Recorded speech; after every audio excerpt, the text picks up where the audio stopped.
નમસ્કાર, હું છું ગોપી ઘાંગર અને આપ જોઈ રહ્યા છો નિર્ભય ન્યૂઝ. મારી સાથે અત્યારે સ્ક્રીન પર તમને ચૈતર વસાવા દેખાઈ રહ્યા છે. ચૈતરભાઈ અત્યારે અંબાજીથી આપણી સાથે જોડાયા છે, કારણ કે અંબાજી તેઓ ગયા હતા. ત્યાં આગળ જબરદસ્ત રીતે લોકોની ભીડ ભેગી થઈ અને આદિવાસી સાથે જે અન્યાય થયો છે તેના વિશેની સંપૂર્ણ માહિતી પણ તેમને લીધી છે. ચૈતરભાઈ, શું કહ્યું આ અંબાજીના જે આદિવાસી લોકો છે અને આખો ઘટનાક્રમ શું હતો? ત્યાં આગળ લોકો શું કહી રહ્યા છે? જે પ્રકારે અંબાજીના પાડલિયામાં જે ઘટના ઘટી ત્યારે પ્રશાસન દ્વારા લોકોને ગેરમાર્ગે દોરવામાં આવ્યા છે. અમે આજે ત્યાં જઈને હકીકત ચકાસી ત્યારે અમને ખબર પડ્યું કે પ્રશાસન તો ગેરમાર્ગે દોરે છે. કલેક્ટર અને એસપીએ પ્રેસ કોન્ફરન્સ કરીને 2-3 દિવસથી ગુજરાતની જનતાને એવું જણાવ્યું કે ત્યાં આદિવાસી સમાજના સરકારમાં નહીં માનનારા, સંવિધાનમાં નહીં માનનારા સંગઠનના લોકો એકત્રિત થયા અને પાલિયા, ભાલા, તીરકામઠા અને ધારિયાથી અમારા પર હુમલો કર્યો અને 47 પોલીસ અને વનકર્મીઓ ઈજાગ્રસ્ત થયા, એવું ત્યાંના અધિકારીઓ જણાવ્યું. આજે અમે ત્યાં જઈને પૂછ્યું તો લોકો એવું કીધું કે 13 તારીખે 10 વાગે વનકર્મીઓ પોલીસ એસ્કોર્ટ સાથે આવ્યા હતા, પૂરી તૈયારી સાથે આવ્યા હતા. એમને અમે બહુ સમજાવવાનો પ્રયાસ કર્યો, 3 કલાક સુધી વાટાઘાટો ચાલ્યા, પણ પોલીસે 8 થી 10 આગેવાનોને પકડીને બળજબરીપૂર્વક જીપમાં લઈ જવાનો પ્રયાસ કર્યો. એને છોડાવવા માટે ગામ લોકો આગળ આવ્યા. ત્યારે પોલીસ દ્વારા અચાનક જ લાઠીચાર્જ ચાલુ કરવામાં આવ્યો. લોકોને દોડાવીને મારવામાં આવ્યા અને 27 જેટલા ટીયર ગેસના સેલ છોડવામાં આવ્યા. 50 રાઉન્ડથી પણ વધારે ફાયરિંગ કરવામાં આવ્યું અને આદિવાસી લોકો પોતાની નાસભાગમાં જીવ બચાવવા માટે ત્યારે પથ્થરમારો થયો છે અને એમાં 32 થી 35 લોકો ઘાયલ થયેલા છે. એમને ગંભીર ઈજાઓ થયેલી છે, એવી હકીકત આજે મને જાણવા મળી છે. ગામના લોકોને મળ્યા ત્યારે ગામ તો કેટલા વર્ષોથી અહીંયા વસેલું છે. એ ઘરો પણ એમના જૂના હતા, કૂવો પણ એમનો જૂનો હતો અને જે ઘર તોડી નાખવામાં આવ્યું છે એ વિધવા બેન છે, એના 3 બાળકો પણ છે.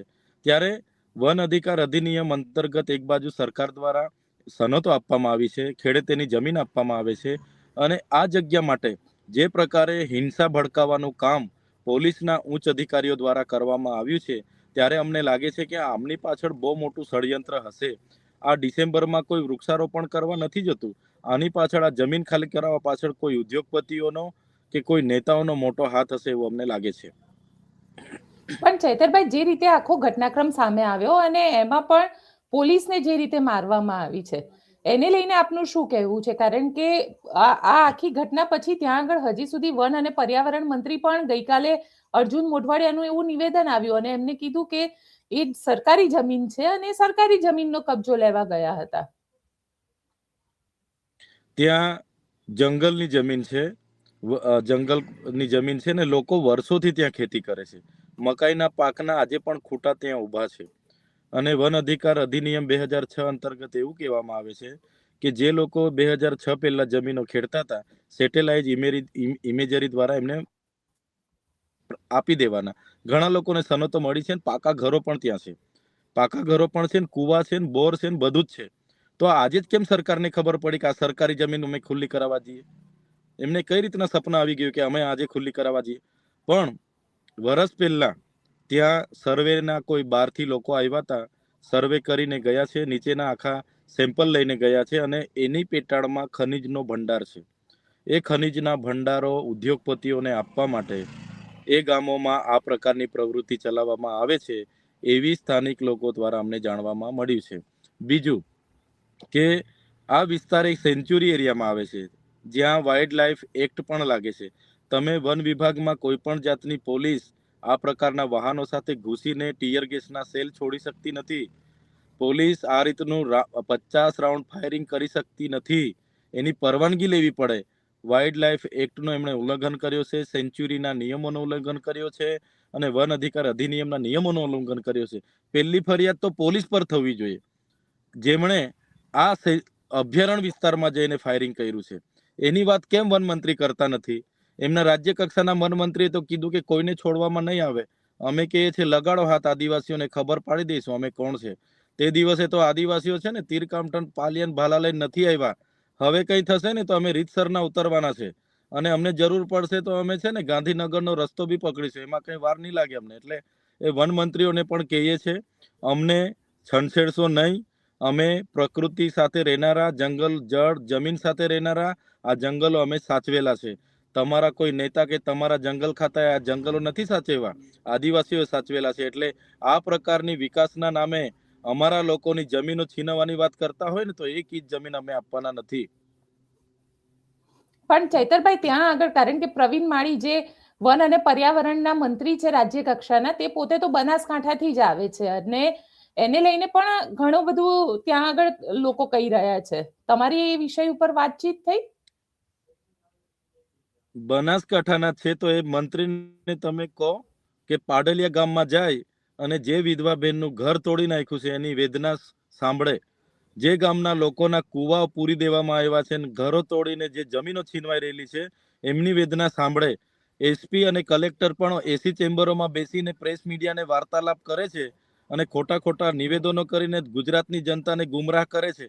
એ લોકોની એફએસએલ ટીમ ત્યાં ગઈ, તો એફએસએલ ટીમ ત્યાં ગઈ તો આ જે 27 રાઉન્ડની ટીયર ગેસના સેલ છોડ્યા એ કોણ ખુલાસો કરશે ભાઈ? એસપી નહીં કરે તો કોણ કરવાનો? તમે 50 રાઉન્ડથી વધારે ફાયરિંગ કર્યું છે એનો કોઈ ખુલાસો તમે કરતા નથી. કોની પરવાનગીથી ગામમાં તમે ઘૂસ્યા છો? અનુસૂચિ 5 વિસ્તાર છે, પૈસા એક્ટ વિસ્તાર છે. ગામ સભાની પરવાનગી તમે લીધી? તમે પૈસા એક્ટ મુજબ ગામ સભાની સહમતિ લીધી? આ કઈ તમારા બાપનું રાજ થોડું છે કે ગમે ત્યારે તમે પોલીસ લઈને ઘૂસી જાઓ? રોડોમાં અમારા લોકોની જમીનો છીનવી લો, પ્રોજેક્ટોમાં છીનવી લો, ડેમમાં છીનવી લો, સોલાર હાઇડ્રો પ્રોજેક્ટમાં છીનવી લો, અણુમથકમાં અમારા લોકોને આટલી જમીનો આપીને આ જ ધંધા છે. એટલે જે પ્રકારે જમીનો વિકાસના નામે છીનવાય છે એ નીતિઓના અમે સખત વિરોધી છે. અમે જો આદિવાસીઓને જે આ પ્રશાસન આ રીતના રંજાડશે તો અમે ખૂબ ઝીણવટથી જોઈને બેઠા છે. જરૂર જણાશે અંબાજીથી ઉમરગામના આદિવાસીઓનું આહવાન કરીશું. રાજસ્થાન અને મધ્યપ્રદેશના લોકોને પણ સાથે રાખીશું અને અમે ગાંધીનગર જે બજેટ સત્ર મળવાનું છે ને એમાં 1 લાખથી પણ વધારે આદિવાસીઓ પોતાના ઓજારો સાથે પહોંચવાની પણ અમારી તૈયારી છે. કારણ કે ચૈતરભાઈ, સવાલ અહીંયા આગળ એ ઉભો થઈ રહ્યો છે કે એવું કહેવાય રહ્યું છે કે બધા જ જે કોંગ્રેસના અને વિપક્ષના જે નેતાઓ છે, તમે હોય કે પછી કાંતિભાઈ ખરાડીયા, કારણ કે એમનું તો એમ જ ક્ષેત્ર આવે છે, આ લોકો આદિવાસીઓને ઉશ્કેરવાનું કામ પણ કરી રહ્યા છે, જે રીતે બોલી રહ્યા છે તમે બધા. આદિવાસી તરીકે અમે છે ને આદિવાસીઓના અધિકારની વાત કરીએ ને, હકોની વાત કરીએ એટલે અમે નક્સલવાદીમાં ઠેરવે છે આ લોકો. એટલે અમે ઉશ્કેરીએ છીએ ને. અમે અમારા ભાઈ, તમે સંવિધાનમાં 5મી અનુસૂચિનું આર્ટિકલ 243, 244 વાંચી લો.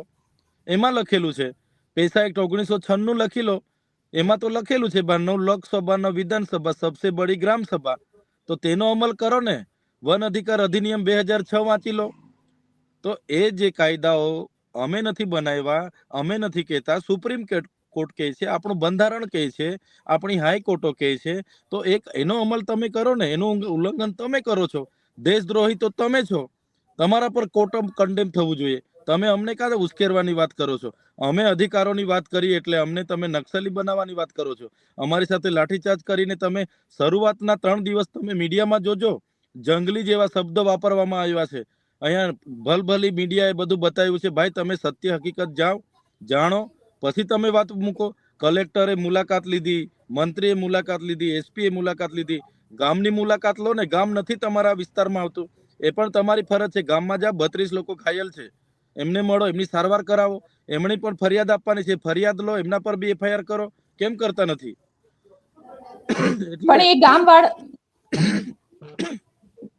ચેતરભાઈ, એ ગામવાળાએ હજી સુધી એફઆઈઆર આપી નથી, પણ ત્યાં આગળ પોલીસ એ એફઆઈઆર લેશે કે નહીં? કારણ કે હજી સુધી તો એ એફઆઈઆર થઈ નથી. બેન, એ લોકોને એટલા માર માર્યા છે ને આ લોકોએ, ચલાતું નથી. 32 થી 35 લોકો તો ઈજાગ્રસ્ત છે. એમાં 10-12 લોકોને બિચારાને છે ને પેલી બધી તકલીફ છે. એમને પૈસા પાણી જવા માટેની પણ તકલીફ છે. એટલો માર આ લોકોએ માર્યો છે. ને બીજું, એ લોકોને એટલા ડરાવી દીધા છે, એટલા ડરેલા છે કે બહાર જવું હોય ને તો પોલીસ પકડશે એમ કરીને કોમ્બિંગ કરશે. એ રીતના આખા ડરાવીને રાખ્યા છે. એટલે હવે આદિવાસી સમાજ, હવે અમે અમારી જમીનો બચાવવા માટે અમારે લાકડીઓ ખાવાની, અમારી જમીનો સાચવવા. હવે જળ જંગલ જમીન તો ભાઈ આદિવાસીઓનું જ છે. મૂળ માલિકો વર્ષો એમના બાપ દાદાઓ ગુજરીને જતા રહ્યા અને હમણાં જંગલ ખાતાને ખબર પડી કે આ જંગલ ખાતાની જમીન છે. એટલે આ લોકો ડરેલા છે. બસ અમારી સીધી ને સરળ ભાષામાં માંગણી છે, જે બનાસકાંઠાના પોલીસ વિભાગે કાનૂની કાર્યવાહીના ભાગરૂપે 27 લોકોની નામજોગ અને 500 લોકો પર ફરિયાદ નોંધી છે, એ રદ કરે. કાં તો એમણે ફરિયાદ જ કરવી છે તો જેમણે હિંસા ભડકાવી એ પોલીસ ઉચ્ચ અધિકારીઓની સૂચનાથી બધું થયું છે. જંગલ ખાતાના ઉચ્ચ અધિકારીઓની સૂચનાથી થયું છે. તો કોન્સ્ટેબલ બીટગાર્ડોને નહીં, પણ એમના એસપી ને ડીસીએફ પર એફઆઈઆર કરો.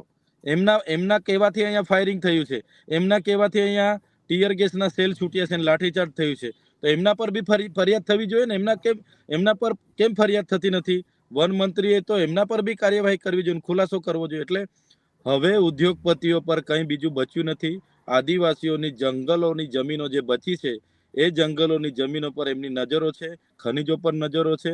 એને ખાલી કરાવીને ઉદ્યોગપતિઓને સોંપવા માટે આ ભાજપની સરકાર પોલીસનો ઉપયોગ કરે છે, વન વિભાગનો ઉપયોગ કરે છે અને આદિવાસીઓને હેરાન કરે છે, જે અમે હવે ચલાવવાના નથી.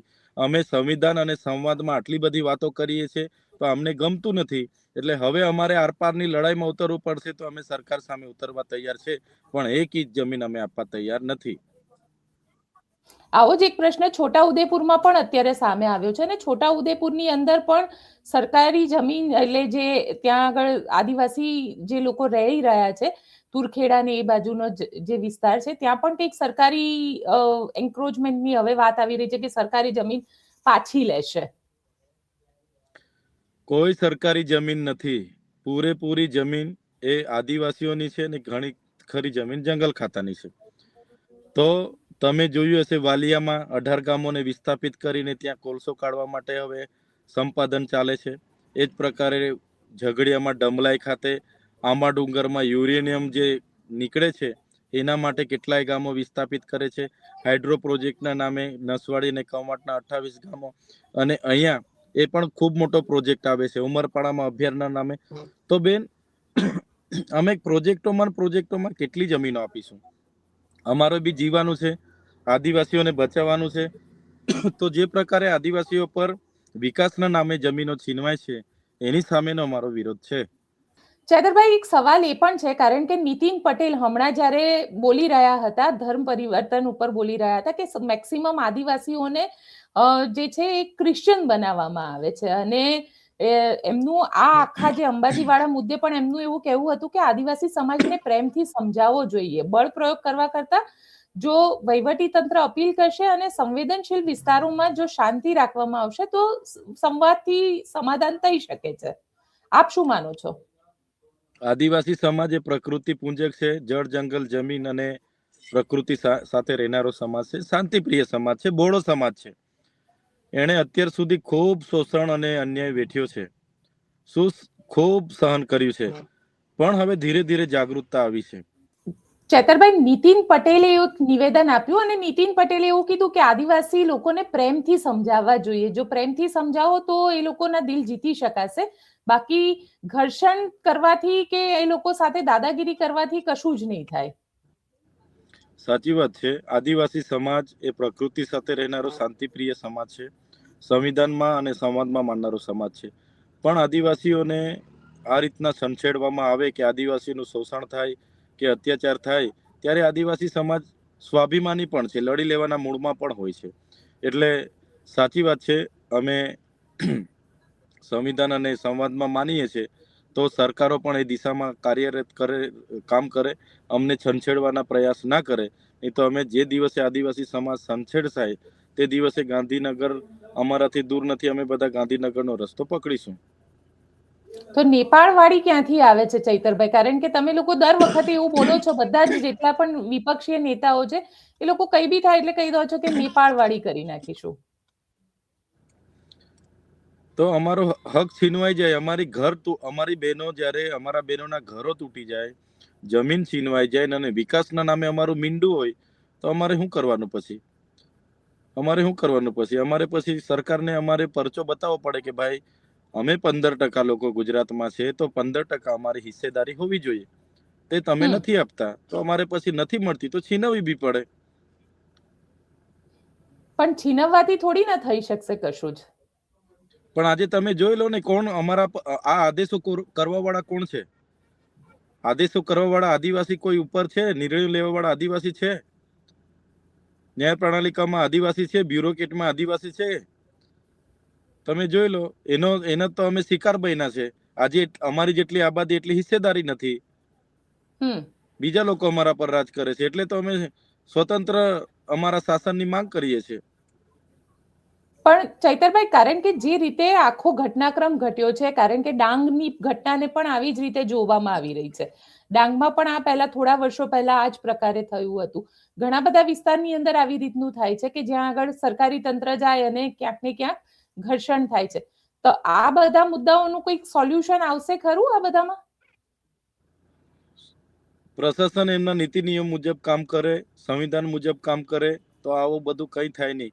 પણ પોલીસનો ઉપયોગ કરીને જમીનો સંપાદન કરવાની અને જમીનો મફતના ભાવે ઉદ્યોગપતિઓને આપી દેવાની, જંગલો મફતના ભાવે ઉદ્યોગપતિઓને આપી દેવાની, ખનીજો જ્યાં જ્યાં મળે એ ખાણો ઉદ્યોગપતિઓને આપી દેવાની, તો એ સંઘર્ષ જ થવાનો છે.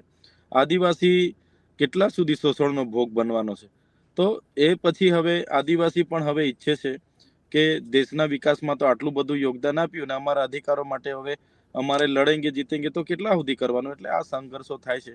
સરકારે સંવાદથી કામ લેવું જોઈએ અને કાયદાથી કામ લેવું જોઈએ. આ પ્રકારની હેરાનગતિ કે જમીનો ખાલી કરાવવા માટે પોલીસની દંડાવાળીનો ઉપયોગ ન કરવો જોઈએ એવું હું માનું છું. હવે શું તમારા લોકોનું સ્ટેપ રહેશે આ આખા મુદ્દાને લઈને? આજે અમે બધા આગેવાનો સાથે આજે વાત કરી છે. તો જે પણ એફઆઈઆર થયેલી છે એ એક જ પક્ષની એફઆઈઆર નોંધાઈ છે. તો બીજા પક્ષ દ્વારા જે લોકો ઘાયલ થયેલા છે, જેમનું ઘર તૂટ્યું છે, એમના દ્વારા ફરિયાદ નોંધાવવામાં આવે અને બંને તરફી કાર્યવાહી થાય. કાં તો એક તરફી કાર્યવાહી જે થયેલી છે એ રદ કરવામાં આવે એવી અમારી માંગણી છે.